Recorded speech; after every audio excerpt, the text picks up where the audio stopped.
What's up, everybody? Welcome to the CanesInSight podcast powered by Anajar and Levine Accident Attorneys. It's Thursday, man. We are almost there. Game day. We've been thinking about this game for a long time before this week.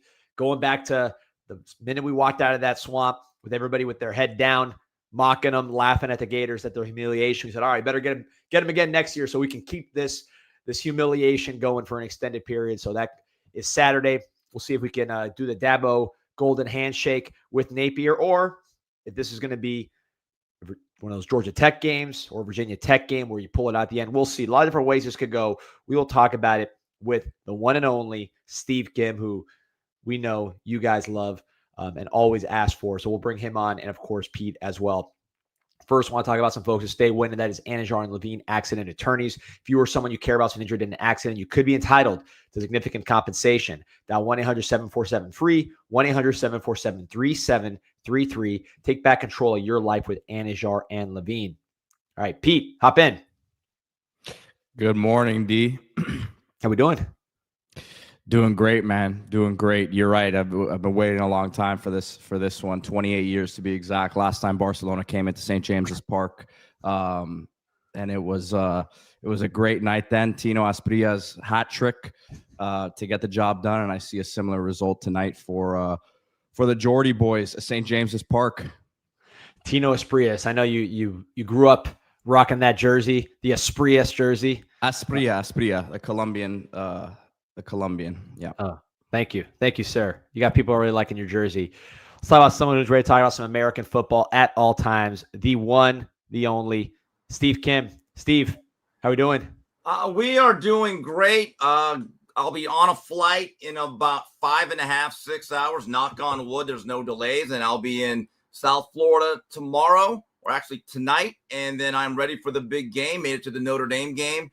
And then I also will be making the Florida game, making some plans for some other games, but I'm ready to talk some ball. But guys, I'm very, very grateful. And we want to mention somebody that's going to be sponsoring this segment from here on out. Jensen Sunset Corners. Hey guys, Canes fans, before you head to Hard Rock Stadium, make sure your tailgate is loaded up. Jensen Sunset Corners has you covered with all the best wine and spirits. If you come in rocking your hurricane gear, this is what we're going to do. 10% off on all non-sale items. So, hey, rep the U. The address for this fine establishment, 8701 72nd Street, Miami, Florida. Once again, Jensen Sunset Corners, 8701 72nd Street, Miami, Florida. You know, let me tell you, Jensen's is very close to my heart because it's in downtown Glenvar Heights, Sunset and 87th, baby. Glenvar Heights, the beautiful. This is a hot spot in Miami for sure. You got the vegan Cuban cuisine right by there. So I'll tell you who's gonna need some Jensen liquors is the Florida Gators. They should bring this ad and put it on all the Gator podcasts so they could see what they could do. You know, they're gonna go to the game. They're gonna have a tough time. Drive down to lovely Glenvar Heights. Maybe they want to go. What's by there? Maybe Bird Bowl. Right, dude. This is Sunset. I know where it is. No, I know where it is. I'm trying to say what entertainment. Well, I'll tell you what's right there is Pop Subs is in the corner. Pop Subs is right across the street also. So go get your lunch over there. Pops. I know Pops is doing a giveaway this weekend for the tailgate. So go check that out on their page. And then you go stock up on your liquor for the game, man. Right across the street. Shout out to the Cruz family as Canes Cats Heat. Good people. 305. Good people. Yes. Belen's own, man. You know, definitely shout out. By the way, the son knows you, Danny. Yeah. He knows who you are. In fact, he knows you actually. My guy. No, this is that's a staple. I mean, everybody who's in that area knows that place, knows Jensen's. It's a peacock bass hotbed in that area. You go get some peacock bass, get some liquor, get some Cuban food. They got everything you need in that little pocket out there. But aside from East Las Canarias, you got to drive about 5 minutes for that one. But we'll get you the whole experience. You're going to Duffy's tomorrow, so you're going to be hitting up all our sponsors. We're gonna have a great time out there. Probably be out there for most of the day. I know you said you'll be doing a couple shows. It's going to be a really good time. Guys, going back to last week, I made a couple of mental notes. Going back to the USF game before we turn the page. 3 things stood out, guys. Number one, the quarterback keep off the mesh point. We got to be careful with this, but I think it's vital. if you don't want teams crashing down on the backside off the run game, Carson Beck is not going to be Randall Cunningham, Michael Vick, Lamar Jackson, but you know what? Or Josh Allen. But he's going to have to do that once in a while. And he's going to have to understand when the journey ends. Learn how to hook slide. Let's keep ourselves safe. But that's going to really, really aid the run game over time. When you don't ever pull the ball, your plays get just chased down from the backside. And so I think that was an interesting wrinkle that was put in. Number two, I thought last week the defensive front did a great job of creating a picket fence around Byron Brown. I only counted about 2 or 3 leak outs off of pass sets. Great job of containing, keeping him inside the pocket, not overrunning the landmarks. I thought that was really solid. And I want to ding him a little bit. The team played really well, but he had 5 pre-snap penalties. I know USF was doing some funny things up front. Cristobal looks very agitated by some of but Goldish does that type of stuff, though. They get very creative in how they try to game the system. But in other games, 5 pre-snap penalties will absolutely cripple you. But overall, I think Miami did what a real solid elite team is supposed to do. That's just take control of the game and just keep control of the game and just get better and better throughout. I mean, honestly, before Carson Beck's first interception, they're about to put 35 points up just systematically, and the game would have been over right then.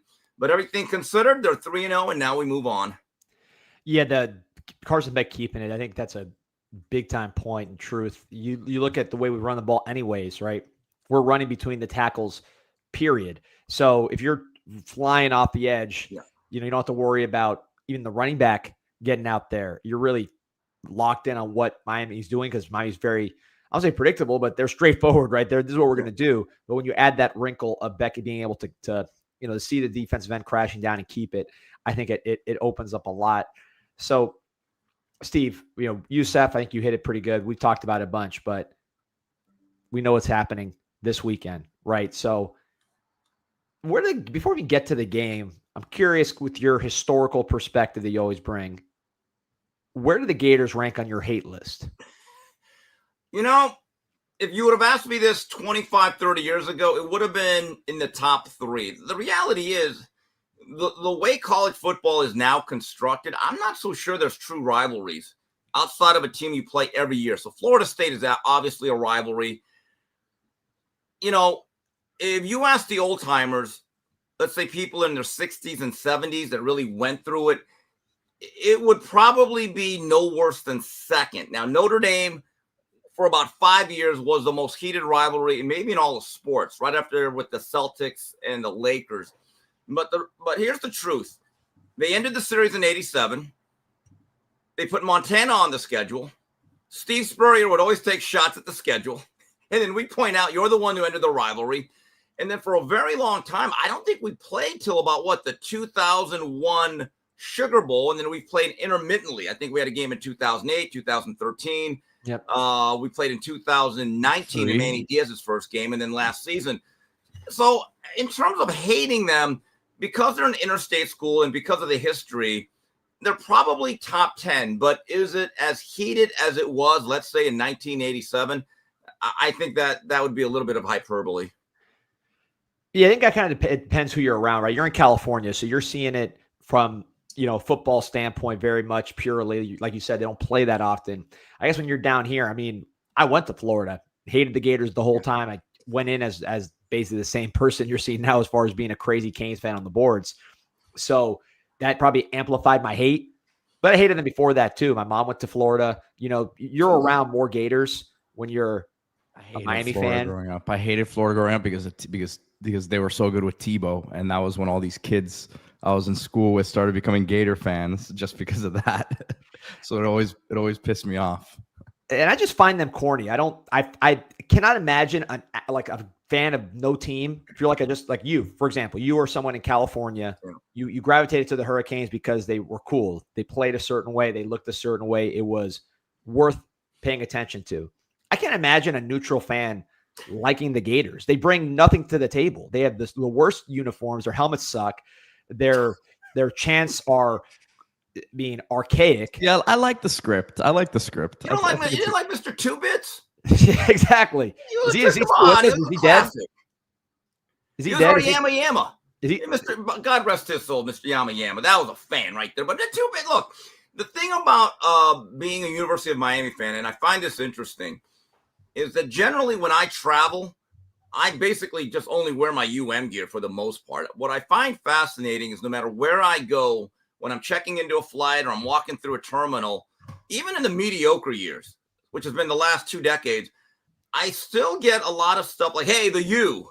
Like no matter, even if the team is 7-5, what I find fascinating is that there's a great appreciation for those iconic teams in the 80s. They left an incredible, indelible mark culturally on American sports and entertainment. And then when Michael Irvin, The Rock, and all these guys, Greg Olson, as they move on to the next stage of their lives in media, it really does help the brand. I've always said, and I said this to Peter before, I don't even think that the administration at the University of Miami understands the power that they have nationally in terms of that brand overall. They think they do now. Definitely not before. Yeah. Echeverria knows. Yeah. And so it's interesting because I remember when they used to have actual printed media guides, and I have a bunch of them. And so for years, there was this one section where they talked about the television history of Miami. And there was a time going into I'd say even into the mid 2000s, out of the 25 most highly rated games ever on ESPN, Miami had like 6 of them by themselves. And I think at the top of the list was the 1991 Thursday night game against Houston Cougars. So I've always thought the school kind of short sold themselves in terms of what type of impact do we have? Because you are right. I mean, can you say that Miami has bandwagon fans? They probably do. But in a lot of ways, the Miami fan base and the whole brand is a lot like the Dallas Cowboys. You don't necessarily have to live in Dallas or Texas to actually like the Cowboys. Quite frankly, the Dolphins are that way too. I mean, the Dolphins probably have more fans nationally right now than they do locally because it's been bad locally. But listen, there wouldn't this I don't want to call it the fan base, but like the athletic department wouldn't survive without these bandwagon fans, quote unquote, who didn't go to school there, because the undergrad is so small. Like there's no way you'd be able to sustain that. So when people use that argument, I always say, well, you guys have how many people at your school? Like it's just a larger group of people to pull from that could potentially become fans. It's just a different dynamic when it comes to Miami. Peter, I think that Miami may have the second biggest Subway alum base outside of Notre Dame. Notre Dame, yeah. I really do. I don't think who else would be up there? I think USC, when they were really good, created fans. Especially in the who randomly has creative fans is Oregon, because like a lot of kids a lot of people my generation love Oregon because of the uniforms and the cool and also like it's a school that they could like, that there wasn't like, all right, you have your teams down, you have the Florida teams, but those teams, they were just so far different, and the way they look was different. I think they've created, but yeah, Notre Dame, Miami, Alabama. Alabama has a lot too. Yeah, I would say during the Bowden run from 87 all the way to about 1999, 2000, during that stretch, they had a large group of fans that did not live in Tallahassee or the northern part of Florida. They didn't go to the school, but Florida State certainly created a base nationally because Bobby Bowden was an iconic coach. And I've always said this, when Miami is Miami, which means we're consistently winning 10-plus games, it is a national program from a recruiting standpoint. I still recall, and I've studied this a little bit, in Jimmy Johnson's last class, so it was 88 going into 89, all right? And then a couple weeks later, he's in Dallas.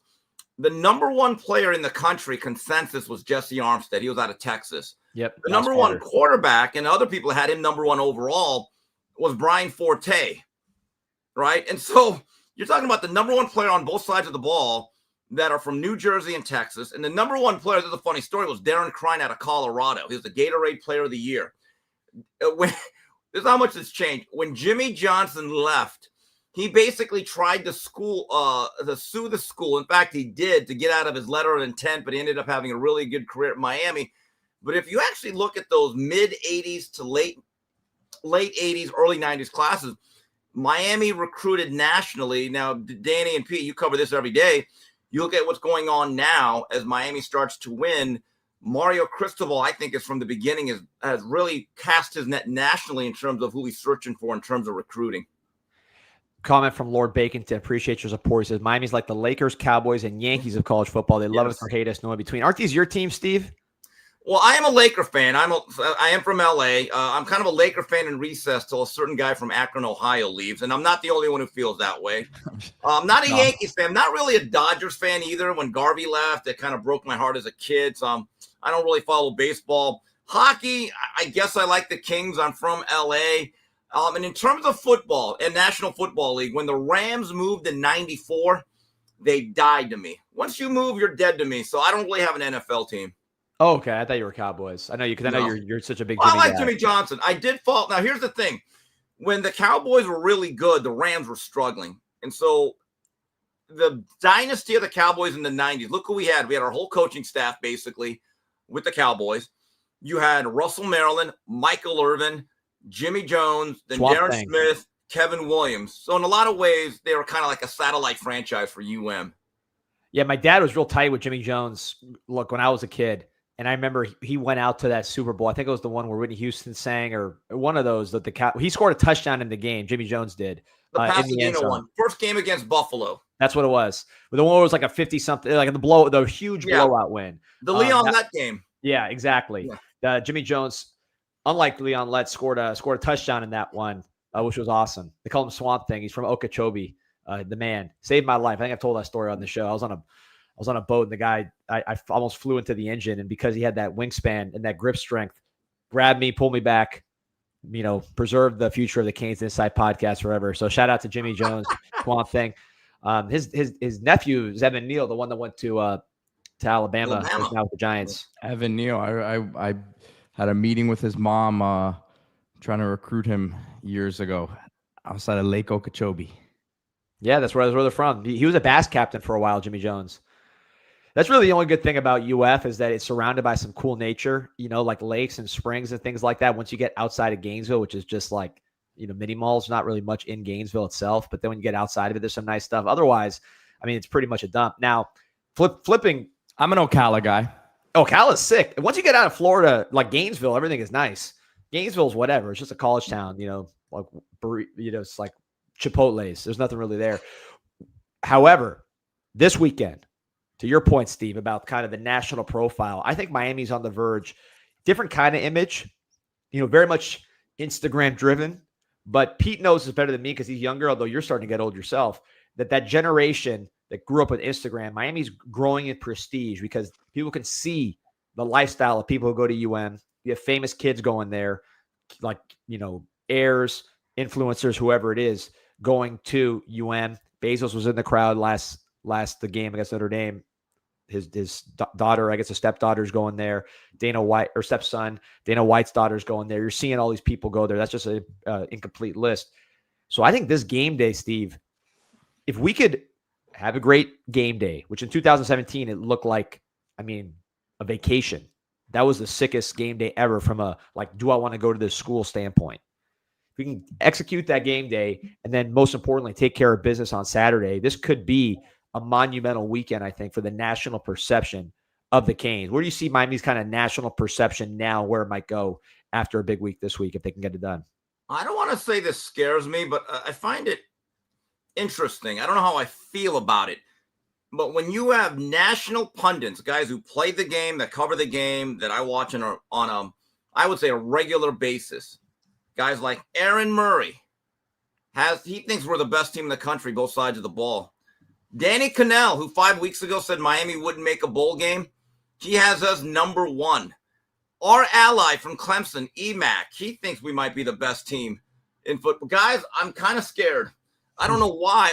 I just find it's fascinating that 4 weeks ago, it was how was Mario Cristobal in this program going to move forward post Cam Ward, right? And there were a lot of question marks going into that Notre Dame game.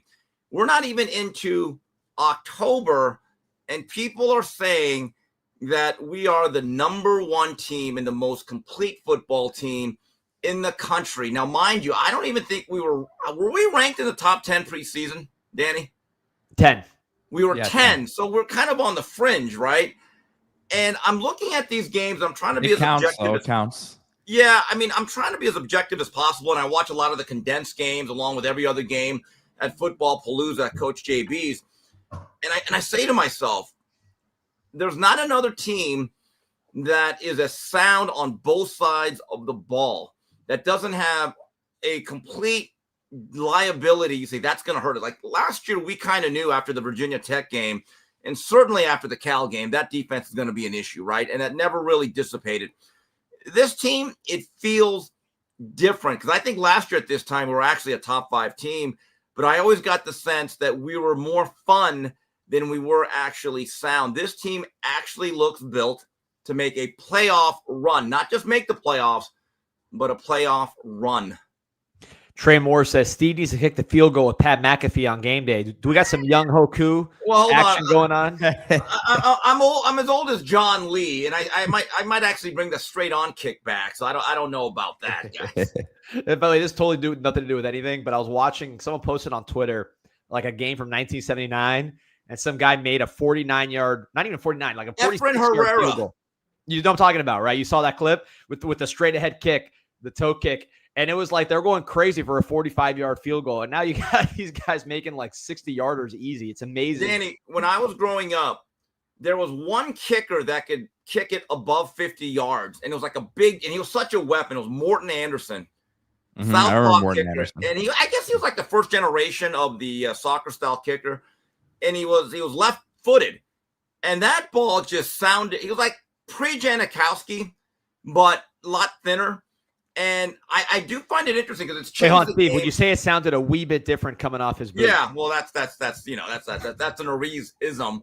He didn't want to have to pay to use the term. I don't know, D. You're dropping it a little lightly now. You're dropping it a little lightly these days, man. Yeah, I might have something in the works. I was waiting for you to jump in, but I had to, I didn't want to let it go unsaid. No, was Morton Anderson? I'm sorry, was he the one who wore the face mask, or was that Gary Anderson?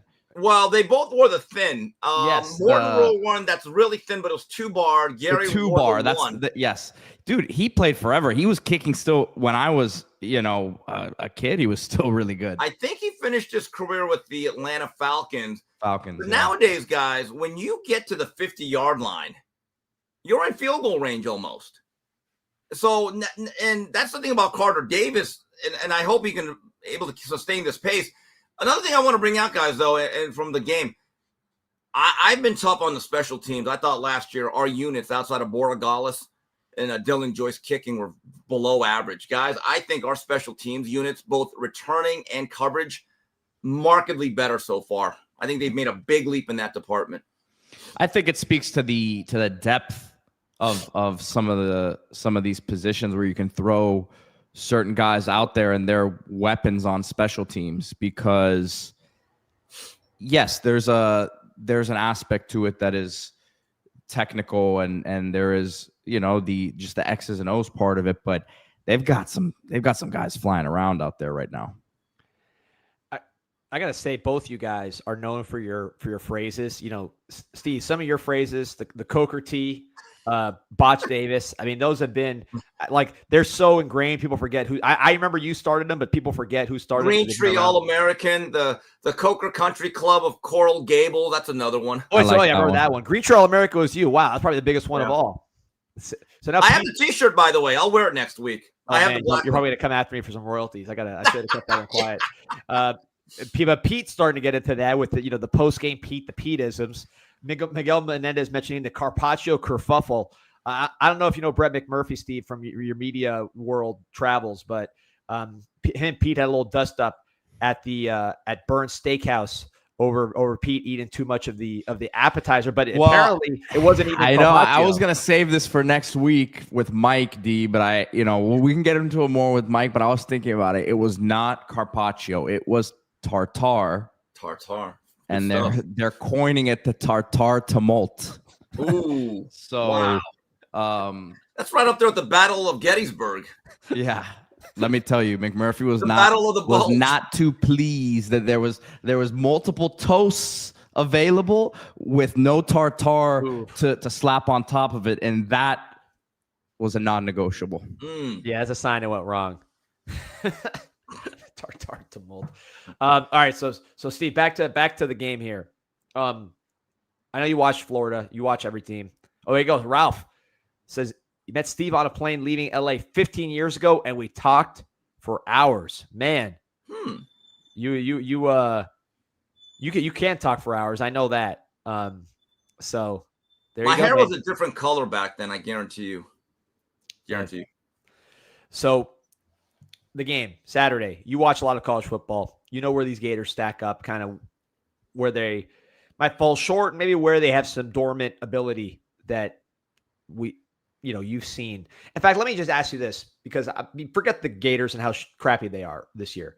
You've been around. So people are getting on me because they're like, Danny, you got to be your swag is gone with these Gators. You were the one saying how bad they are. Now you're nervous. Reason I'm nervous is because I've been watching college football since I was a baby, and these crappy teams in these rivalry games that have some dormant talent, and you have a good player or a talented player like Lagway that get dirt thrown on them, they will have spasms of life, right? It's like when when someone's dying and they kind of twitch. They do that. This happens all the time. And I am nervous after seeing Kyron Drones last year look like Cam Newton against us, that this is one of those situations. Despite the fact that as a football and that, from an analyst standpoint, Gators stink. You've been around, you've seen all these kind of games. Where are you at with just the intangible stuff with this one? You know what it reminded me of? Because I'm watching this game. It was 10-10, and Florida could have won that game. They really could have. And I wanted them to be a team that came off a big victory over LSU, because any coach will tell you that one of the more difficult things to do is to motivate your team, even in a rivalry game, against a squad that just lost a game, right? And it reminded me of the 2002 game. I remember it was wide right left. It was the game where Sean Taylor nearly killed PK Sam and Willis McGahee with the screen. We were losing 27-14 in that game, guys, with about 10 minutes to go. We looked lifeless. No one wanted to tackle Greg Jones. And coming into that game, though, if you recall, we were the number one team in the country. Florida State had gotten upset by Louisville. Yep. And I remember thinking, oh, my God, we're going to hammer Florida State now. They're dead. Turned out our guys overlooked them, which it was a key feature, unfortunately, of Larry Coker coached units. I would have much rather had Florida coming in off a victory. I think it's just much easier to motivate players. That being said, I think this is a different Miami unit. They're much more sound defensively. Florida still plays pretty hard defensively, but I do wonder, is that a byproduct of the fact that LSU is struggling offensively to a point? Brian Kelly has some real issues with the media even bringing it up. Let's look at the raw numbers, and numbers only tell you so much. Florida out first down them 23-10. That is significant, guys. They actually outgained them overall. And if you take away Cadence Durham's late garbage time run, I think he had like 14, 15 carries for about 40 some odd yards.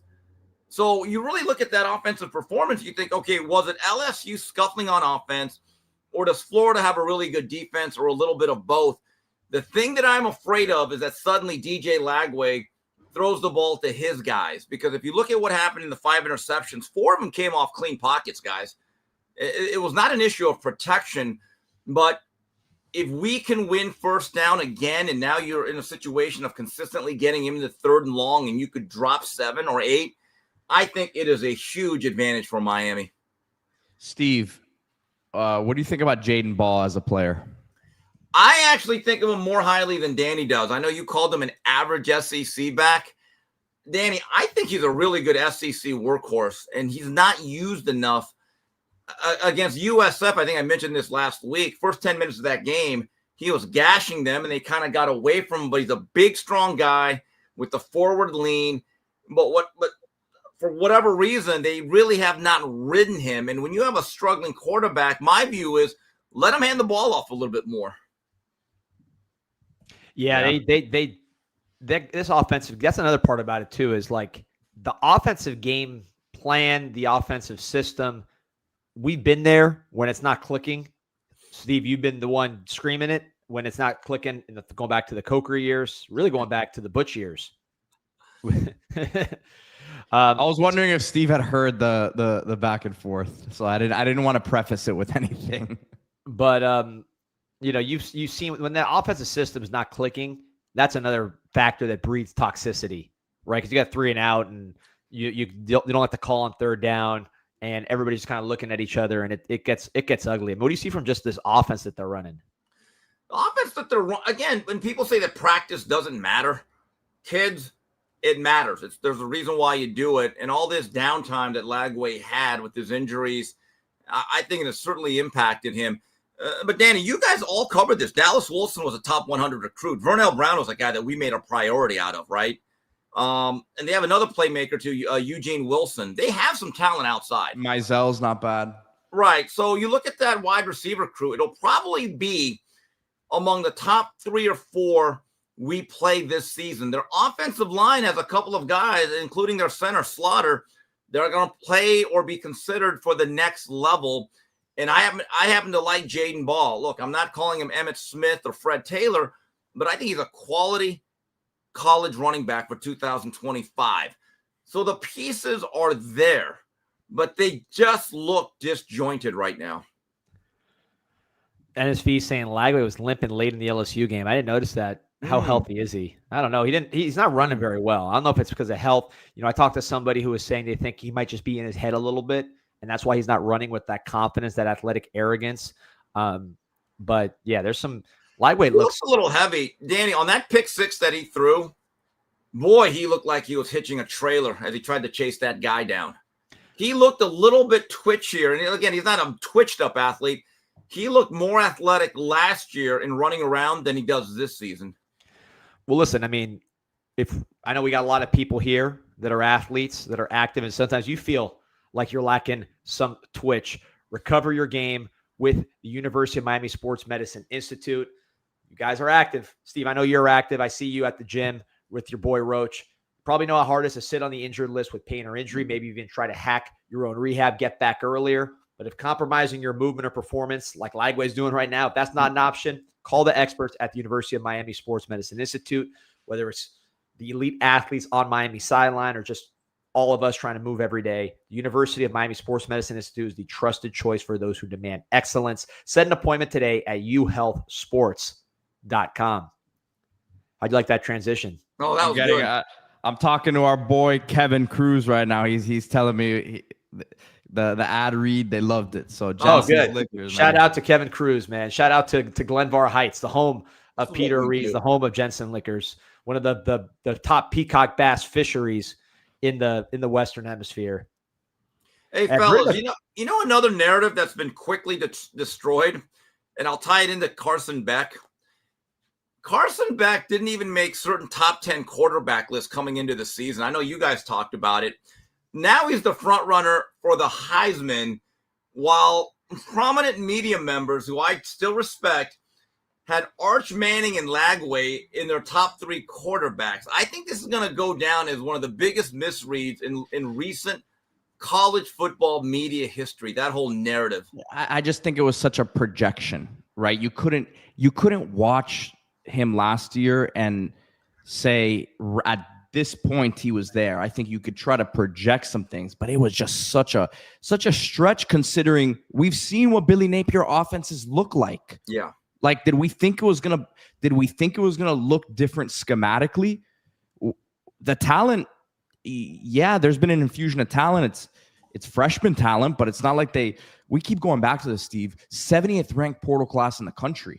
Like, that's a factual thing for a team that lost a lot last year. So I think I agree with you, man. It was a total projection, which sometimes people try to get out ahead of stuff like that, right? And then they can look back and say, hey, look, I called it, but I don't know what you could base it on other than some really nice throws. I will say this.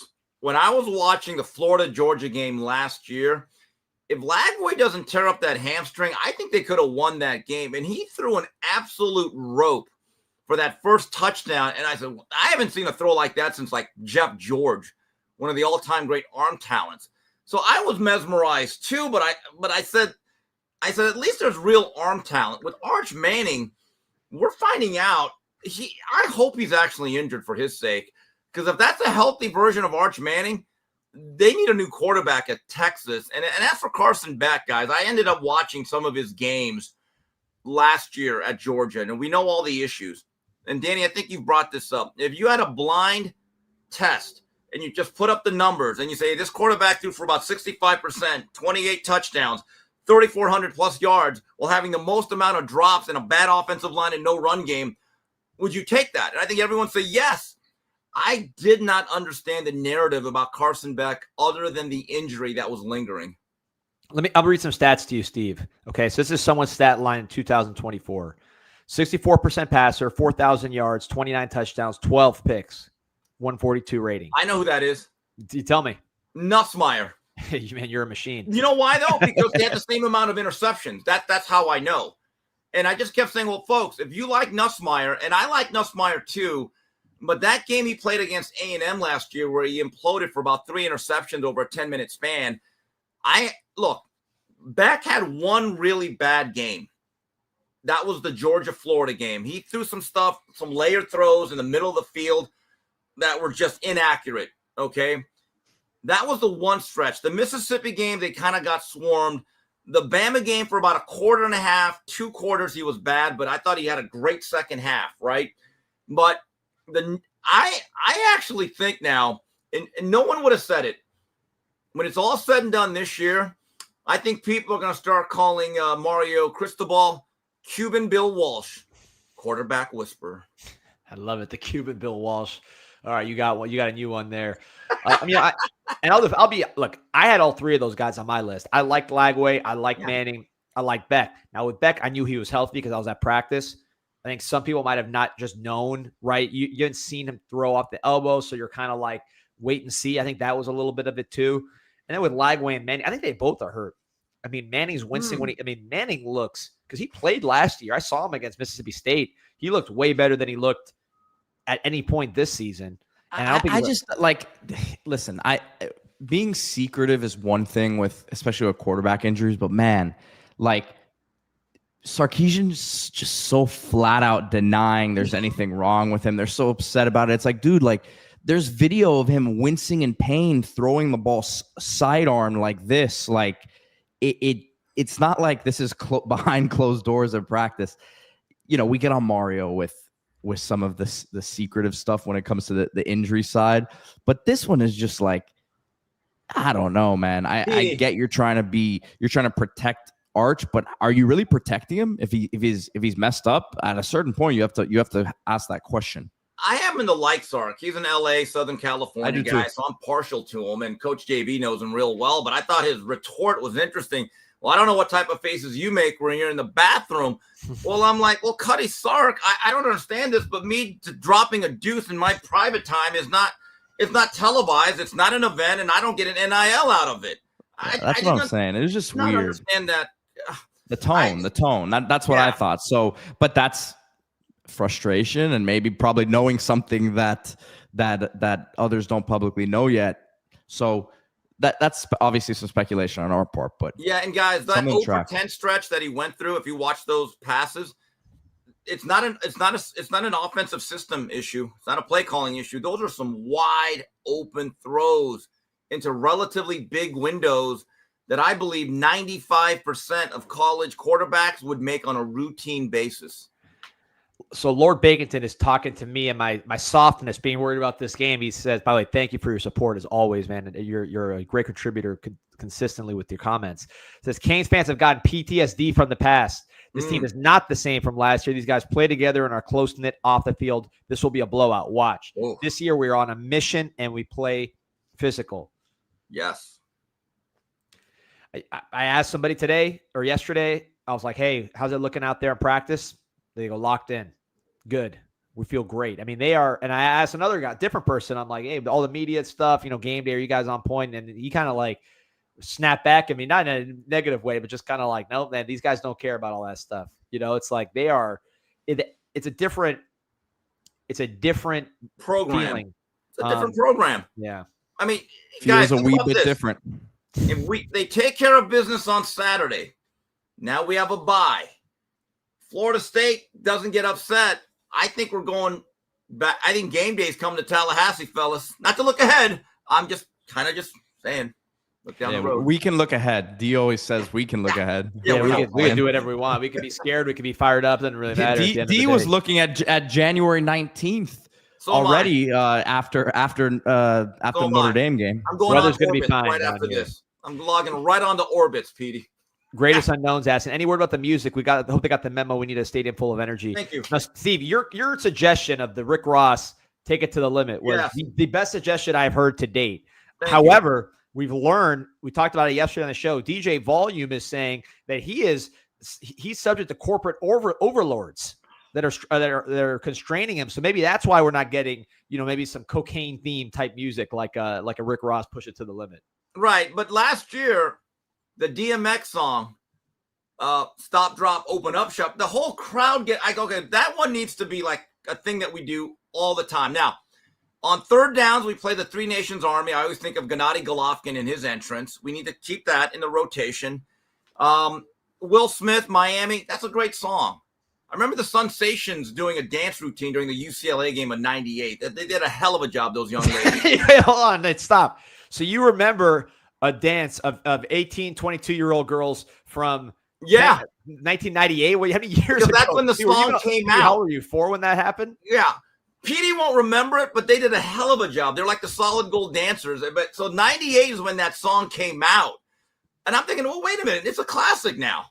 Way to do that one. Okay. So DJ Volume, my apologies. This may be above your head. I rescind my previous comments. Pete, I see you smirking over there. No, sorry. I'm handling this. I'm handling something else, but I'm just laughing at this. The DJ Volume thing. I feel bad for the guy, partially because he's not going to please everybody. He has gotten a lot of heat, and he was going back and forth pretty hard the other day there. But I will say that the music has changed. I'm not, just based on what I'm hearing, because I'm not there in person. How come you don't go to games anymore? Because I remember I've been with you. I went to the Nebraska game in 2015. Sat with you in the hot sun at Hard Rock. We went to the Notre Dame game. Are you just multi-pronged,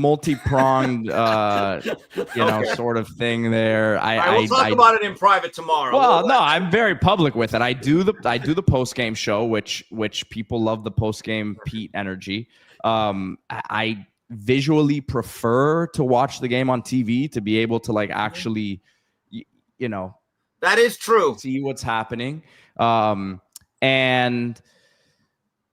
I really like to keep a good face for the CanesInSight, daily show. And I don't want to have D Money upset at me for incidents. Yeah. Incidents. Yeah, I know. I get it. And here's the other reality, guys. When you go to a game, right, you miss every other game. You do. And so you got to catch up. Yes. And it really gives me, when you're at the game, you're locked in. You're seeing the scores, but it gives me a better perspective of what's happening across the country too. That is true. So no argument there. So Port Knox says, dude is playing a bunch of soft crap like the Pink Pony Club. Please don't defend that. Yeah, so you're telling me that the story of a small town girl going to California and discovering her love of women in a club is not appropriate for a college football rivalry game? Is that what you're telling me? That sounds far-fetched to me. I thought Pink Pony Club would be a perfect college football hype up song. God, just a little more DMX. Yeah, that's all I'm asking. A little DMX. Yeah, the intro, the darkest, It's Dark in Hell is Hot intro to me is a no-brainer. Yeah. People don't even need to know what it's from, and they will get hyped just because of the energy it projects. Mike Tyson came out to that song against Francois Botha, and if you ever watch the British telecast of that fight, the British announcer were like, "Oh, well, there's some very, very, very foreboding music." I'm like, "Hey, buddy, he ain't coming out to fight you, but yeah, I get it. It sets the scene, though, Joel Warren is zigging where we zag here. He's saying defending Volume. 40-year-old guys criticizing while co-eds dance damn near naked. Volume is dialed in. We're on Volume side here. Hold on. We are team Volume. We're just saying that if you're constricted and they're not letting you audible at the line of scrimmage, maybe it's not a quarterback issue. We are volume fans. Volume, you're good with us. Just saying. Just trying to help. Well, this is a great point though from Stephen Smith. We got to bring this up with Volume when we inevitably get him on the show. We'll see how that goes. We'll see if he's open to it. We'll try to bring him in maybe next Wednesday. Hopefully he has a good performance on Saturday. We win. He says DJ Volume is blasting music while our offense is huddled up on big third downs. Don't see how that's corporate. Cardinal sin. That's like doing the wave when our team has the ball. So I get it. That's actually a very fair critique. Very fair critique. Yeah, that's not coming from corporate. All right, the football game. The team that we're playing, you mentioned the receivers. We have almost 1,800 on here, and like somewhere in the middle of the show, the views started going crazy. I don't know if it hit some sort of algorithm on the Gator Twitter here also, because we have like 1,500 directly from Twitter. So someone in the Twitter world caught wind of the show. I think the Gators fans don't care about anything but firing their coach right now. They don't even care about this game right now. Yeah, it's taken some of the juice out of this week, not seeing that same banter back and forth on the timeline. Yeah, no, he's they're that's why I think if we get to a good start, this thing could go sideways on the Gators, which is obviously what we want. D, you don't respect the defense though? I mean, I think the defense is pretty good. Well, I think here's what I'll say on the defense, and Steve, chime in as well. Yeah. As Fence says, I'm here for the Korean Kosel. P, what I'll say is if they're charged up, right, they're fast enough and they're big enough that when they're charged up, like really motivated rivalry game, they have a lead because Lagway hit a bomb or something and the crowd's going crazy. I could see them being kind of fired up, right? Because they have enough talent and they can do enough. But like Caleb Banks, and I know I was critical of him because he didn't do anything against Miami. I have to be honest. And then you were making fun of me because it's conveniently right when he's injured. But he was really good against LSU. I was shocked. Like, I thought he was hurt because those toe injuries or whatever injury he had, I mean, he was in the backfield every play, and he was the only one. So removing him from the equation, I don't know their pass rush is very good. I like their linebackers are fine. Their defensive backs are okay, but not, as Gators have had much better defensive backs in past teams. That was kind of what they were known for a decade there. And they're not like, these aren't NFL kind of guys. So I think they're coached pretty good, better than they were 2 years ago. They got a veteran play caller back there. They've stabilized on defense, but I mean, I don't know. I think of some of the teams we played in the ACC. We played Virginia Tech with two really good pass rushers. We played Louisville with a good pass rusher. California had their whole secondary drafted. Like some of these ACC teams that we just put 50 on and didn't think about, like they actually had better players at certain positions than the Gators have. I just don't see impact players. Maybe I'm crazy on that. Yeah, I think that there is this perception when you have those three letters attached to your team and that patch that says SEC. I think psychologically a lot of fans, they start to have this almost, I don't say intimidation, but there's some trepidation. But, to be fair, you look at that score, 20-10. You take away that pick six, they gave up 13 points at Death Valley against a highly touted offense that's just scuffling. Florida, I think, is going to play hard. This is what Miami has to do as a superior team with a lot on the line. Enforce your will early. That's what you have to do, and you just systematically beat them to the body over 3 to 4 quarters. And that's what a good team does. They just systematically and methodically beat inferior teams under any circumstance. Man, almost 1,800 on. Steve, you're pulling numbers out here. Gator Week, man. It's Jensen Liquors, man. They're back on the right horse here with Steve Kim. These are major numbers. And a reminder, if you go there, 8701 72nd Street, wear your UM gear, 10% off all non-sale items on game day. Make sure. Sunset Corners there, baby. Sunset Corners. So on the Miami side, who are you looking at to potentially have a big game in this game or that's going to be needed? Like what Miami players are you kind of keeping your eye on for this particular matchup? This team is so balanced offensively. And Danny, you are going to be vindicated with your Mark Fletcher bandwagon driving. I think it is time we appreciate what he is. We have such a high standard based on our past. Is he Edgerrin James, Clinton Portis, Frank Gore? Probably not. But is he a guy that in today's game, he's a guy that you can hitch the wagon to and make the foundation of your running game? And think about it. With his physical style, he still doesn't get that many carries on the back end to just bust long runs. And one thing that's really evident about him, he has good feet. He really does. That one touchdown run, he was making some crossover moves I thought were really impressive. I think he is going to be a player that when he leaves, we are really going to appreciate what he brought to the table, his ability to consistently get ahead of the chains and just move forward and keep the offense flowing. And I'm with you, Danny. I know we're taking some heat. I'm not losing faith in Elijah Lofton. I don't know what is going on there. It doesn't look right, but I'm still thinking down the line he is going to play a major, significant role in the 2025 Miami Hurricanes. And then on the other side of the ball, I'm seeing Ruben Bain getting some hype as a top 5 pick, not just first round.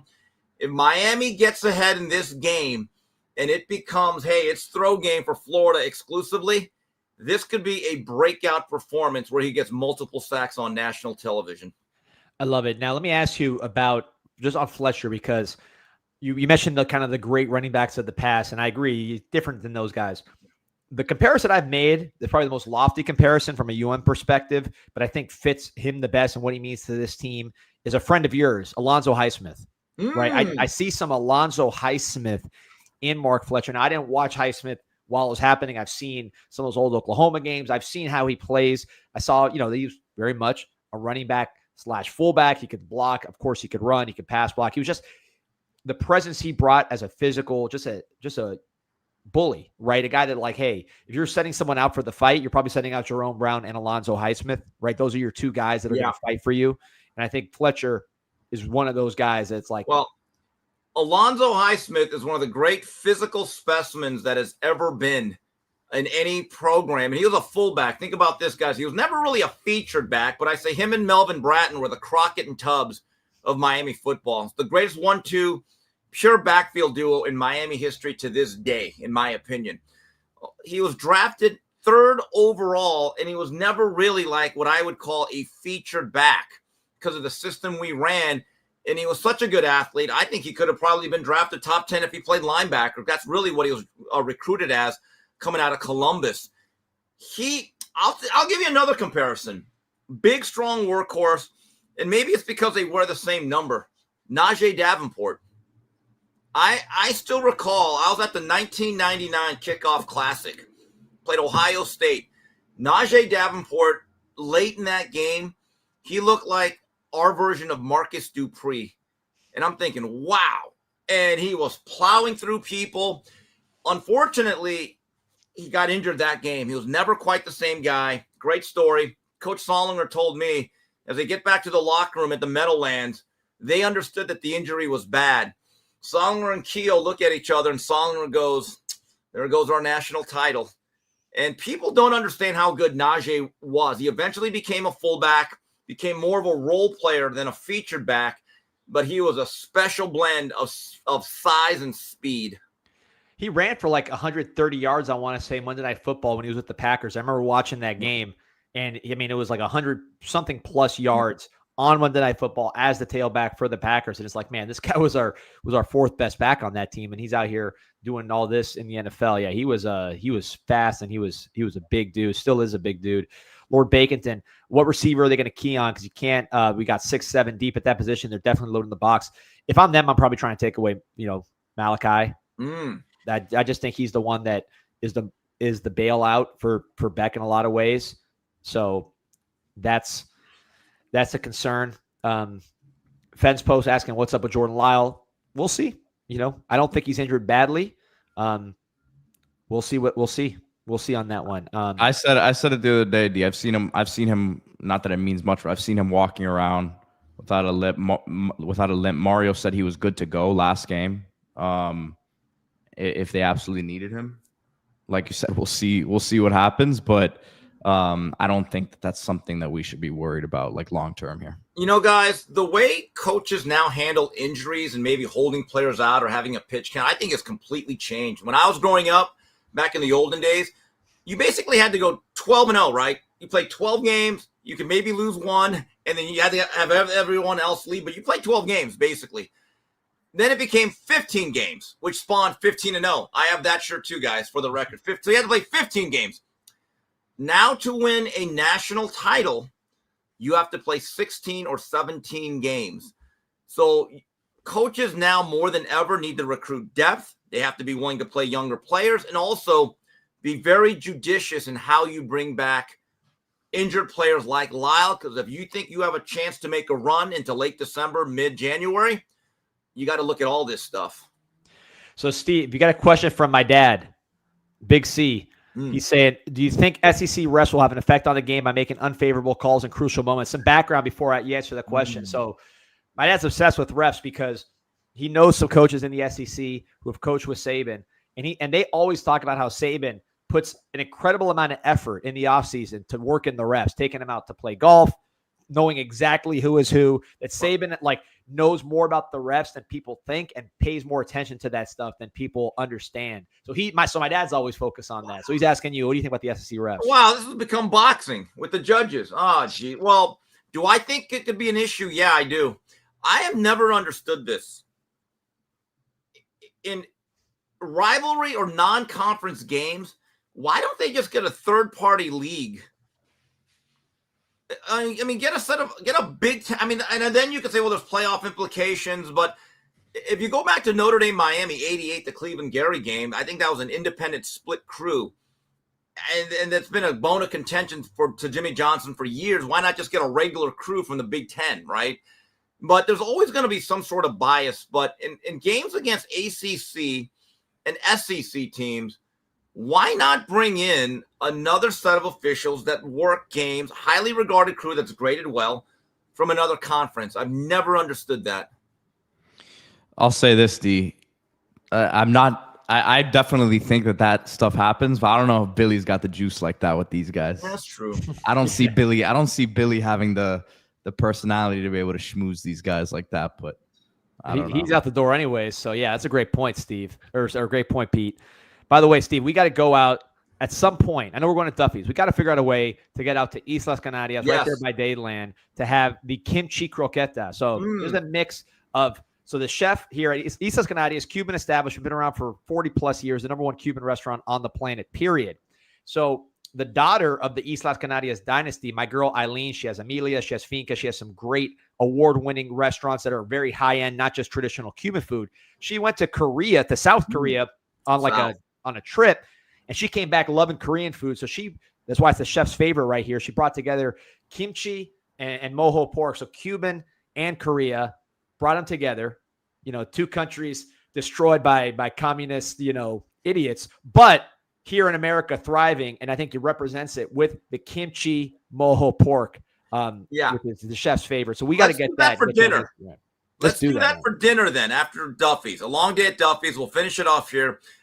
And speaking of someone that lives or was born south of the 38th parallel, Danny, you don't have to explain she went to South Korea. No one goes to North Korea for vacation. So I just want to, so when someone says, hey, I'm going to vacation to Korea, Danny, nobody ever says North or South. I feel people have gone there and they get arrested in 2 seconds. Like these European backpackers try to go and then they get arrested and we got to get them back. Yeah. And I've always said, what do you think you're getting into? Kim Jong don't play. Dennis Rodman went out there. Have you ever seen that documentary where Dennis Rodman went out there with Vice? That's because Kim Jong loves him. Kim Jong loves the Bulls. He loves the Bulls like we love the Hurricanes. Like he's obsessed with the Jordan, Rodman, Pippen Bulls. Because if you ever see, I guess he went to a private school in Europe. He was actually educated in some sort of Western country. He was wearing Air Jordans and Jordan jerseys way back when he was a teenager. I know that they said that it was him and Rodman. They were sitting at this dinner, and some American people were filming it. And the American, the crew, the documentary crew, was like they weren't allowed to film this part, but they were describing. And they said that a group of girls came out with electric violins, and they were playing the Rocky theme song on violins, electric violins for Rodman and Kim Jong. So, anyways, kimchi croqueta. Yeah, that's going to be a moment when we share that. Friday one. Night. Yeah. Nashville saying favorite Najee moment, TD catch against FSU. I was right there for that. That was sick. The little angle route from the fullback spot. Well, Najee almost, I don't want to say blew that game, but if you go back to the 2000 game, we had not beaten them in 5 years. One of the hottest days in Orange Bowl history. The best game ever. Of all the times to run out of water, And that was probably the worst time. I mean, really, that was a gauntlet to get through. We had the lead with about 3.5, 4 minutes to go. We needed one first down. We caught the ball, and Najee should have just, again, I don't want to second guess because it's easy to say, but remember he fumbled? Yep. And then Florida State recovered. And then Winky threw the pass, I think, Truce Bell. And I remember seeing the Florida State sideline just erupting. I remember kind of being glazed over. I was like, oh, my God, we're never going to beat them. But then Ken Dorsey, Commander Ken, you saved us. Good job, Kenny. That to me, I was there. That to me, I was at the Rose Bowl when we won the championship. You know, I've been at some of these big games. The best game I've ever been to, I was born in 1985, so I missed a lot. My first game was like 1989. I was a kid. But like a real a baby. But the best game I can remember, hands down, the 2000 win against FSU. I don't think people realize the UCLA game. Because that's my personal favorite. Because that's the first time I went to road games for about a decade, right? But so I said, okay, I'm going to go to a UCLA, because, local team. I was actually working at the flagship radio station for UCLA Bruin football. And that was the game that was canceled. I believe it was originally September 26th. UCLA's players to this day talk about it. They were on the tarmac about to take off. And they said, guys, turn back, game's off. So now that game gets moved to December 5th. Guys, Petey, were you at that game or were you a toddler at that point? At the 98 game? No, I started, the first game I went to was the Rutgers game in 01. That was a torrential downpour. That was Shiano's, I believe, his first game at Rutgers. That was the first season. 61-0. But so we were down 38-21, and I believe it was Danny Farmer scored on a double move off Leonard Myers. People started leaving. We scored a touchdown. Najee Davenport, 20 yards around the corner on our side of the end zone, the east end zone.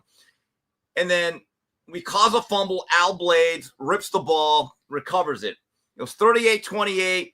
And I remember thinking, it's 3rd and 6. We had the ball at about our own 35. And I remember thinking, we can't stop them. So this might actually be 4-down territory. Santana Moss with the corner post. And from that point on, guys, that place was electric. Nobody sat down. We willed that team to victory. And then when Brad Melsby fumbled, and I think it was Delvin Brown recovered, we just had this feeling like we're going to do this. And then when Scott Covington is telling the crowd to quiet down at the 1-yard line, and Edrin James, it was one of the most special moments that I've ever had as a sports fan. Interesting article just dropped, Steve. Look at this. So, Pete, you'll like this too. Your boy Kevin Clark sent this to the chat. There's an article on DJ Lagway that just dropped on CBS. It's basically, and I'm skimming it because we're on the show. I just got this, but it looks like the whole article is basically like his agent and his quarterback coach making excuses for why he's playing so bad. Like they're saying he's injured. Is the QB coach Will Hewlett? The one they talked to here is this guy, JP Tillman. Okay. But they're saying that he's hurt. He missed time. What's the title of the article? What's the title of the article? What's wrong with DJ Lagway? Dude, hold on a second, D. How about the other day, the video that Amon and I did? What was that one titled? What is wrong with DJ Lagway? A little plagiarism going on here. I don't know, man. I love it. I'll read that that's one. Pretty but yeah, bizarre, man. I've never seen like in the middle of a season, his team is giving quotes. I told you though, another one of his quarterback coaches I just mentioned there, the guy who's worked with him in the past, was telling people over the summer that he was not throwing, that he was not healthy over the summer. So I think it's now coming out, a lot of this stuff, and it's convenient at the timing of it now, but this isn't something that's new. We've kind of said this. Yeah, but it's bizarre though, the quotes. This is going to be interesting. Let's say Florida completely implodes. We end them, right? We give them their last rites. We Kevorkian them, right? We pull the plug on them, and so they just quit. So it's clear. Billy's out. What happens with Lagway? Is he a transfer portal candidate at that moment? Big time. And I was talking to somebody about this. I think Lagway, might perceive himself as like, I don't know. I mean, kind of how Carson Beck is, which your typical pro style quarterback. Yeah. It's just kind of everything is on a path to be the top pick, and he'll be that. His dad, his dad's a quarterback dad. He's got this huge team around him. I wonder if he's better served in like a system that is not like as pro style, and he's just out there kind of doing like the Baylor thing, just throwing vertical, throwing horizontal, because I mean, I don't know. He is not seeing the field at all. LSU defenders were breaking downhill on passes. Now, I don't know if that was an inverted cover too, and guys are just reading his eyes. But, Danny, I want to give you credit before I get out of here. Oh, please. You said it, and you were accused of Cuban bias or whatever. You called it on Fern Mendoza. We'll see now. He's got 3 tough games. Hey, listen, D, if you're not going to stand on it, I'll stand on it, because you've been on it since high school. But I vividly remember sitting there watching before the game, before the Cal Miami last year, watching the Auburn. We were playing clips from Auburn, and we're like, dude, this guy's a better athlete than people realize. Yes. He would be a great fit at Miami. Obviously, we're very happy with what happened with Beck here. But if the way this thing's trending, man, I am with you, Steve. I see mock drafts where people are saying, well, Fernando Mendoza might be top 10. Now, I'll give you my Fernando Mendoza story. I actually saw him the year before last season. He had a duel with Caleb Williams. It was a very high-scoring game. I think SC won in overtime. Typical Lincoln Riley game. A lot of points scored. And I remember thinking, and I'm watching the game, and I didn't know anything about him. And it said, Fernando Mendoza from Miami. I go, that kid's from Miami. But you saw the flashes. So, Danny, I think people owe you an apology. You were accused of bias, but just please. You got 3 games left. You're out now, right? You got to get out 10-15? Yes. Real quick, get your plugs in, but also a 10-second or whatever, how much time you have to say it. People were asking about obviously the fight Saturday. Crawford, big win for the USA over Mexico. I know I was fired up. Get us out of here. Well, I thought Crawford, who, by the way, I did predict was going to win the fight. I thought there were several factors in his favor, including his skill, toughness, and he's a mean guy. Ultra competitor. And unlike Canelo's previous opponents, to paraphrase Herman Edwards, he plays to win the game. Hello? The other guys like Berlanga, Charlo, it was disgraceful, and William Skull ran out of the ring like he was Usain Bolt. He outboxed them on the outside early, and then he outfought him on the inside late. And that fight to me was not all that close. And Terrence Crawford showed he is a guy that could have competed in any generation very well. One of the best fighters I think I've been able to cover. As for my plugs, I'm on this show every Thursday. I'm on with Mario Lopez, 3 Knockdown Rule, like and subscribe. Mario has to eat some crow because he gave Crawford no shot whatsoever. I'm on with Coach JB every Tuesdays and Thursdays. And then I am also on with Jason Whitlock on Fearless. I'll be on there a little later. We're going to be talking about Dabo Sweeney. Dabo is getting a little impatient with the media, and I'm going to defend old Dabo a little bit. They're a little harsh on him, okay? I agree. And then I'm on Twitter, Steve Kim323, and on Instagram, Steve Orale Kim, and ode to East LA and Montebello. So that's where you can find me, folks. Woo, that's a pro right there, Steve. You're the man. We'll see you next week. Hold on. I want Steve's answer on this, because I think he's very well positioned to answer this one. Brandon's asking the guest speaker that you would you'd like to have. Guest picker. Oh, Michael Irvin. I guess. Sorry. Look. Yeah. He's the one guy that's there all the time. I know last week he couldn't because of the fight and some Netflix thing. And by the way, anyone that says Michael Irvin is grandstanding and taking attention away from the kids, I could not disagree more. He is our hype man. He's our Bundini Brown. He's a legend. And by the way, I've been told, or I've heard, Mario Cristobal specifically asked Michael, can you be at every game? Or try. I was gonna say, if he didn't like it, then if Mario did not like it, it would not be going on. I don't care how big of a legend Michael changed his shirt. See, he's even got alternate things. So lay off the playmaker. He belongs on our sideline forever. Love it. Thank you, Steve. You're the man. All right, guys. See you guys tomorrow. Later, Steve. There it is, baby. All right. That's always electric. 22, almost 2,300 on, Pete, man. We're rolling right now. Yeah, I don't know. I mean, Steve always brings the views in. I don't know if it was The bye-bye Billy title. I'm telling you, I don't know if we got some Gator, but we're not having a lot of Gator comments, so maybe we don't. Maybe it's just a good day on the algorithm here. They're saying the same thing. I mean, we've been in those shoes so many times. You're like half cheering for your team. I mean, I'm always like that. I'm always the one that's cheering for us to win every game. But you have half the fan base or more kind of rooting for you to lose, or just like kind of being cynical about it. Like, man, let's just get out of here. Let's get this guy. Let's get this over with. Get him done. And I get that's. I'm going to these Gator boards to see what's going on, and there is just no energy at all. And then, Pete, let me know what you think about this, man, because you got a great feel for dynamics and just kind of stuff that's being around players so much. I always seen Lagway talk, and I'm like, good character guy, man, competitive. I think this guy's going to be really good because we knew his physical stuff, and he seemed to be on point. But it seems there's a little bit of maybe he's got kind of a stage situation around him a little bit, and the other players on the team are getting upset. You saw Shannon Snell, former Gator offensive lineman, say that. And I don't know, seeing this article, like that's a bizarre article to happen in the I gotta read the article.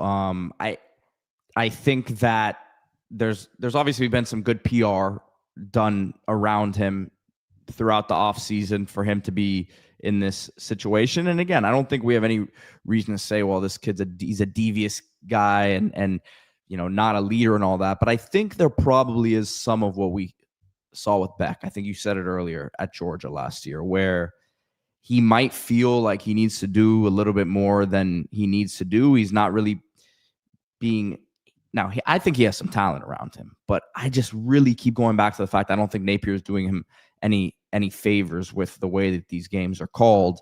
That there's probably frustration growing. I would probably think, he probably does get some special treatment with some certain things. I mean, he's getting commercials. He's done a lot of stuff, for example, with like Walter Clayton, who is a national champion at Florida. They've already kind of put him in a lot of those I saw him do the Chipotle commercial.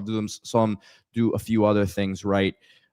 So I think if you're a player on the team and you're saying, man, this guy is getting X, Y, Z, it's a natural thing to say, well, he just threw 5 interceptions. And then there just becomes a little bit of that tension that grows in the locker room. And I think it, quite frankly, happened at Miami as well in the early part of NIL. Yep. When it was a little bit more, free flowing, so to speak, in terms of like how things were done.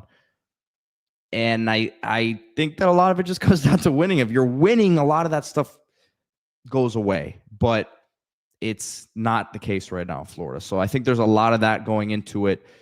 I'm excited to read this article here in a minute when we get off, because the timing of it to try to almost save face after that performance, and then going into a matchup that you kind of have an idea may not go too well for him. Interesting. Yeah, man, it's the timing. That's what jumps out at me. And then I think the first drive Florida has, we're going to know a lot. If he drives down the field, throws a touchdown, gets his energy up, and he's just kind of, feeling himself, and you see the confidence through his body. I'm sure, we'll all be looking at each other kind of saying like, here we go. There's going to be a 4-quarter game. Now, if that first drive, man, if he misses someone on third down, or if he throws a pick, I could see it going totally the opposite way, because I don't sense a lot of love for him. It just doesn't feel like everybody's rallying around him. It's just, I don't know. I'm on the outside, but like I've been spying on these Gators, reading all their quotes, reading all the rumors and innuendo. Well, go ahead. And not to cut you off, but I will point this out. I know there was a Netflix kind of thing that came out about from last season with the Gators that I didn't watch it, but I did see a lot of Gators fans kind of commenting kind of newfound respect for Graham Mertz, how he stuck with the team. Even when his injury happened, he was still kind of the leader of the team, is what it seemed like was the case there. And yes, Lagway was a freshman. You can't expect him to step in there and be the guy right off the bat. But that was also a little bit interesting to me. Yeah, and look, if you compare it, I'll tell you a guy who was in the exact same situation as Lagway, right? I mean, to the T. CJ Bailey. So CJ Bailey last year, true freshman, the veteran quarterback transfer, gets hurt. CJ Bailey, different levels of talent. We'll see how their season goes. Who was it? Bailey Hawkman or something? No, it was or not. The quarterback for Coastal Carolina, McCall. Grayson McCall. So, but different levels of talent around them. I think their actual talent is much closer than people think. I think CJ Bailey is a major stud. We talked about him a ton, but like he's the guy, and he stepped in and became the guy, and everything revolved around him. And it's just, I don't know, it feels different with Lagway. Our boy Duaso we talked to, he's one of these guys he's plugged in with these kids, running these 7-on-7 programs. And one thing he said, which caught my attention, he goes, "Listen, D, I'm actually going to call him when I get off the show." He goes, "Modern era of college football, new era of college football. These kids are getting money. They're in the portal.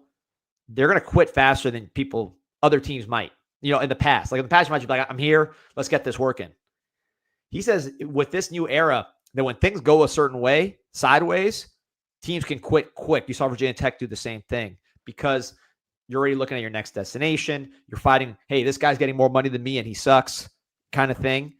Oh, you lose a couple games and you go to practice and you say, "It doesn't matter if we don't have a good man. This coach is yelling at me, saying we got to pick it up, but I just got another $50K in this week from my NIL deal. So at the end of the day, I can tune this coach out a little bit." Right, exactly. It's almost like, it's kind of like, it's like the pros in that way, right? Where they're not gonna just buy in automatically because they're getting money too. Like some of those coaches, some of these guys are making more than their assistant coaches. In fact, I think probably a lot of them are making more, at least than their assistants. So then you got also, we didn't even mention the coach got suspended. So he lost his cool, right? So I'm worried about this game, but it's interesting. That was before the game, by the way. What's up? And that was before the game. Before the game, right? So I'm worried about this game. I'm not going to pretend I'm not. I personally am as a fan, just because maybe I'm PTSD, like Lord Baconton says. But I will say, I went on the show that came out Tuesday night, Wednesday morning with Eric McLean, Taylor Tannenbaum of the ACC, the Gramlich and McLean podcast. I was talking to them, which, by the way, if you haven't seen that, check that out. About a 30-minute plus interview I did with ACC Network folks. That's on the Gramlich and McLean YouTube. ACC Network YouTube, I think, has it too. You could just go find that. I posted on CanesInSight.com. 7.5 million posts and counting. But like Eric McLean, who played for Clemson on their championship team as a starting offensive lineman, he's an ACC guy. He's a Clemson guy. He's an ACC guy. So he favors Miami anyways. But he said, "Look, I think Miami's going to destroy these guys." And this guy's a national analyst. He goes, "I think Miami's going to destroy these guys." I talked to Aaron Murray. I talked to EJ Manuel. I talked to all these other guys. And everybody kind of sees the same thing. And he goes, "I think the Gators are going to quit." Now, this is a guy who's been in those locker rooms. He's not a fan watching from the outside. He's been in those locker rooms. And he's like, just watching them and kind of how this is happening, I think they quit. And I think this is going to be, the final nail in the coffin for Napier. So that was interesting to hear from a former player who really doesn't have any stake in this game, who wants Miami to win because he's an ACC guy, but sees it a little more objectively than the rest of us. And he was pretty like I was trying to kind of make the case of how this could be close, and he was like, "Man, I think they're going to get smoked." So, we'll see. Birdstone says Lagway's 2 cheeseburgers away from being Jamarcus Russell on the Raiders. P, what do you think about that? Because I got to say, that comparison, I think Lagway has better character. Jamarcus Russell has some character stuff going on, off the field. I heard he was a smart guy, but I remember my mentor in the agent space represented him, was his agent, and he really wasn't a bad kid. Like, from what I understand, like coming out of college, I just think that he didn't have the best people around him. I don't know Lagway and his situation enough to make those judgments. I don't think he's the same type of guy there, D. I don't. No, I don't think I agree. I don't think they're the same type of guy either. I'm making the comparison more on a football basis. Like, when you actually look at their football games, they're kind of similar. Yeah. Like, they're big they look similar just in terms of their size and their heft They both got like ridiculous arms that like if it's rolling, if like remember Lagway had a game, I want to say against Notre Dame, or not Lagway, sorry. Jamarcus Russell had a game against Notre Dame where he was That was the game that got against Brady Quinn that they had it was the bowl game that got him drafted #1 pretty much. If you watch that game, you're like, holy moly, this is different.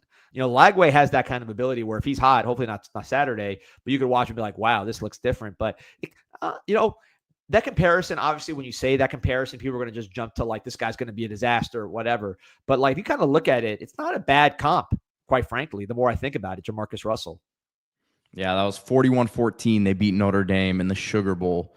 Jamarcus had 332 yards, 2 touchdowns, and also ran for a touchdown. Brady Quinn, 15 for 35, 148, 2 touchdowns, 2 interceptions. Let's see here.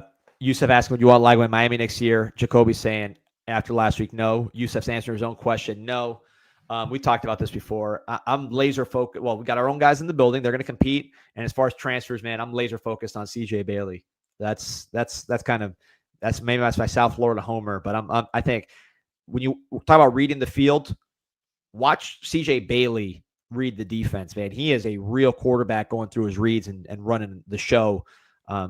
He'll have more competition coming up. They're 3-0 now. They got to lose a little bit too, so he gets out of there. But we'll see how that whole thing plays out. Long way to go. Miami's got to worry about Carson Beck and playing and Emory Williams if needed. Hopefully not, and playing well enough to win on Saturday. But yeah, we're the Portal Podcast. We'll be your home for the Portal. No more spring portal. That's devastating. That was such good content in the spring. We got to figure out something else to do. It was fun. Well, although that's basketball season, right? No, that wouldn't even be basketball season. That'd be only baseball. The spring portal? Why? It was in May? Yeah. June, yeah. Yeah, so we'll be at Omaha for that. That'll be good stuff. And maybe I think recruiting. My guess is with the portal closed, they'll probably just crank up recruiting at that time and bring a bunch of people on campus. That's my guess. D, remember, we will be at the Licking on Saturday from 12 to about 5:30 for our pregame show. Have some special guests rolling through. Hope to see you guys out there. It's the Licking Miami Gardens location. So we'll be starting our show at noon. We usually stream for about an hour, chop it up, hang out with everyone who comes out to hang out with us. And again, yes, we understand that a lot of you guys are going to want to tailgate for the game and be there outside of the Rock, but stop by, have a couple drinks, the food. D, we say it every week, but it's phenomenal. I'm waiting for those lamb chops already. I'm awaiting that meal, I should say. So about 48 hours or so here until I'll be right in front of those beautiful chops. Yeah, I'm fired. Honestly, like as we're talking, I didn't eat breakfast, so as we're talking about it, I'm just thinking about that fried broccoli. Birdstone, great question. Pete, how are you feeling about that Gaskins kid for basketball? Really good. And I have an interview, by the way. Who don't know who you're talking about. Yeah, so Caleb Gaskins, 5-star from Columbus. I've said for a while Miami's been the favorite there. Andrew Moran, his connection, he coached him at Columbus, has been, that connection's very strong there. And he's a local kid from Melbourne, Florida originally. But, I was over at the facility yesterday. I have an interview dropping. I'll probably drop that next week because we have so much stuff going on here with the Gators game. I don't want it to get lost in the shuffle, but sat down with the strength and conditioning coach, Zach Zillner, who came over from Texas, has known Jay Lucas for a long time. And man, there's some really exciting pieces, man. Timothée Malovich is someone who he's pumped up about. He's put on about 10 pounds. Shelton Henderson up 15 pounds. And I'll say it again. I feel very good about where Caleb Gaskins fits into the equation here for Miami. Jackson Richardson, who also visited the other Columbus prospect, 5-star. It's a battle there with Bama, from what I've heard, Ben. He just visited Bama last weekend, so that one might be. Son of Jason Richardson, brother of Jace Richardson, first-round pick for the Magic this year, who I think is going to be a really good player in the pros. But both him and Gaskins are top 15, top 20 players in the country. I think that Gaskins look great for him. Richardson, they're battling there, but Bama is going to be a tough one.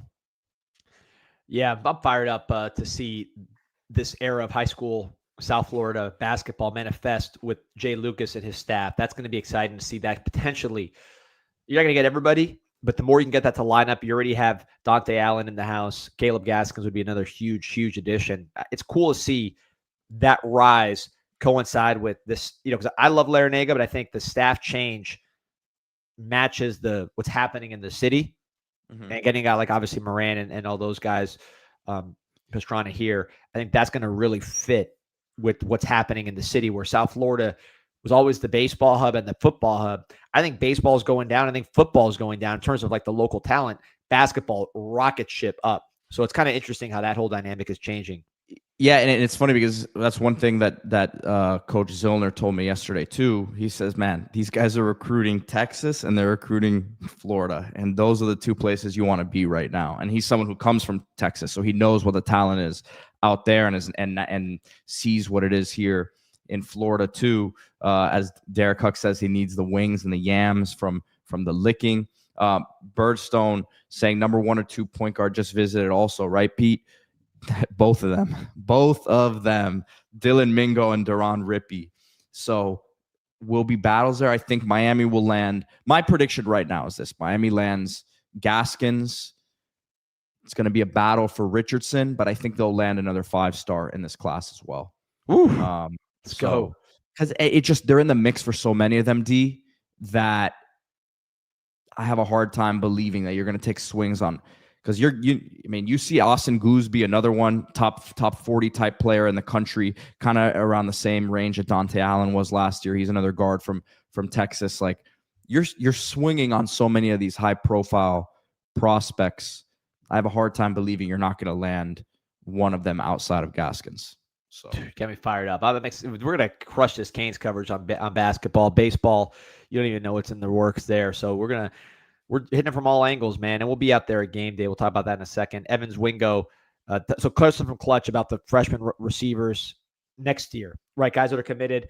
Tyron Evans committed from Charlotte, a guy we both love, big receiver. Samorian Wingo, who's now a top 100 player nationally on the composite. The receiver from St. Augustine having a huge senior year. Had a great junior year too, but people are starting to see the whole package with him. Van Spafford, big-time receiver committed out of California. There's still some other guys being recruited. So he's asking who's going to replace CJ Daniels and Keelan Marion. I think don't sleep on Dalen Upshaw, right? He's going to have a bigger role here. You still have the 24 receivers. We'll see who can emerge out of that crew with the Carr Trader, Carr Trader, Chance Robinson, Ray Joseph, and 23. We'll see what those guys who can emerge there as the season goes on. Josh Moore, I think, will have a bigger role. So I think receivers one position where, again, we're the portal guy. Like, we love the portal. I love the portal. I might go homegrown a little bit on receiver next year because you're going to have Moore back. You're going to have Marion back, Malachi back. You're going to get some of these guys back. So let's see what they can do. I think we got some pretty good homegrown talent, and Upshaw being another one. But yeah, basketball's getting some juice here. Canes Cat says basketball to the moon. I was going to say, as we're talking about basketball, look at that gentleman right there. Pedro Ariz, attorney at law. So guys, check out ArizLawPA.com for your estate planning needs, wills, trusts. This is not stuff we like to talk about, but you want to protect the people and assets you value most. Plan your future. Schedule your free consultation.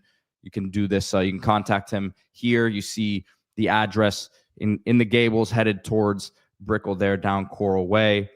And this is where you go for your estate planning needs. So go check it out. And he's already getting some referrals from the show. So listen, he'll take care of you out here. Also, look, game day.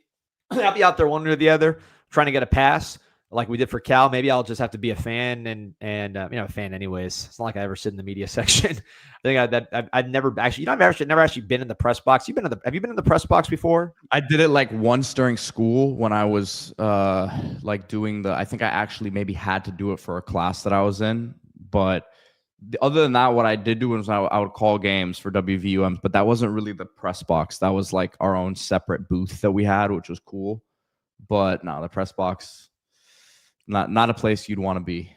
Yeah, I'm with the people out there, and I'll probably be with the people on College Game Day because they're very tight on access. It's a small space, but if you want to get out there and represent and just remember the moment, MiamiHCS.com. or the Miami Hurricane team store located right across the street from the University of Miami, all the same thing. But you can get there at MiamiHTS.com. People were texting me yesterday for the promo code. My guy was out there. He's like, what's the promo code? I'm like, man, you watch the show every day. Insight 20 is the promo code. Put it on MiamiHTS.com or say it in store. Just say Canes Insight. They'll take care of you in store. That is the promo code. Gets you 20% off your first item. They got all the college game day stuff. I like these shirts. These are actually pretty cool. I might go with this one right here with the off-white. I think that's a pretty cool one. But yeah, man. Yeah, I don't want any. I don't know if I want any orange and blue on my shirt. That's true. Well, listen, we just got a confirmation, by the way, Pete. I don't know if you saw that text that we're going to have some Hall of Fame talent at the Lickin'. I think we can say it. We just got it confirmed. Say it. So we will have. Well, they're working on a couple. So I don't know if you want to announce everybody together because there's an incomplete list. So I don't want to make it seem like it's one-sided. True. But there will be a lot of rushing yards in the building. It sounds like. And it's not going to be one-sided. You're going to have Gators and Canes there. Yes, so, but I'm excited for it. It's going to be great. So yeah, 100%.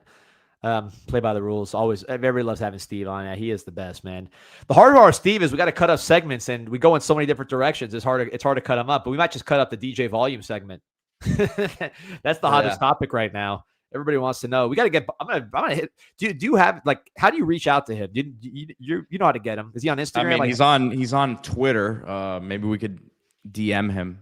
Yeah, let me track this guy down, man, because I don't know if he's gonna come after us because I don't know if we started this. Do we start this? I mean, we definitely probably put some gasoline on the flames. If he wants to set the record straight, though, we're the place to do it. His DMs aren't open.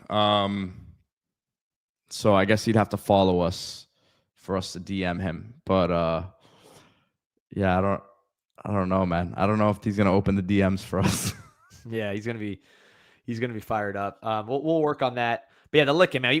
Let's get out there, man. Let's get that place rocking and rolling before the game. Because it's gonna be the spot. So there it is. The address down there, 17647 Northwest 27th Ave, right down the street from the stadium. I think we maybe broke a record today for most plugs during a show. It's all right. It's an hour and 30-minute show, man. We got 2,500 on. Yeah, and you know what? I might actually do. I still haven't figured out if I'm going to be able to do it today or if I'm going tomorrow, but I'm going to be doing a show from Lomelo's as well. Maybe this afternoon, if not tomorrow afternoon. But yeah, go stock up on your meat at Lomelo's Meat Market. All the Wagyu, the Prime, and CIS 10% off. That's the thing about us, is that we're giving people the discount codes too. So you can't be too upset when we drop these plugs because we're trying to hook you guys up and give you the best prices possible as well.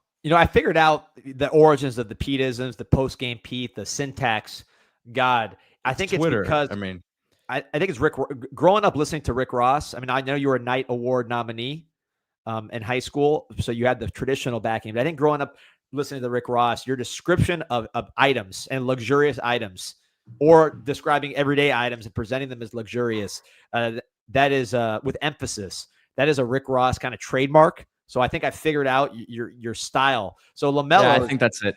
LaMelo's is a classic one because luxury meats. You gotta have some kind of go to the lab. You're doing great promos for him right now, but yeah, you got to come with some Pete-isms for LaMelo's because that's You're a right. layup. You're right. But anyways, fellas and ladies, appreciate everybody joining us. 2,500 plus on right now. Like and subscribe to the show. We will be on every single day, and we're going to be up game day on the Lickin', probably doing 3 shows.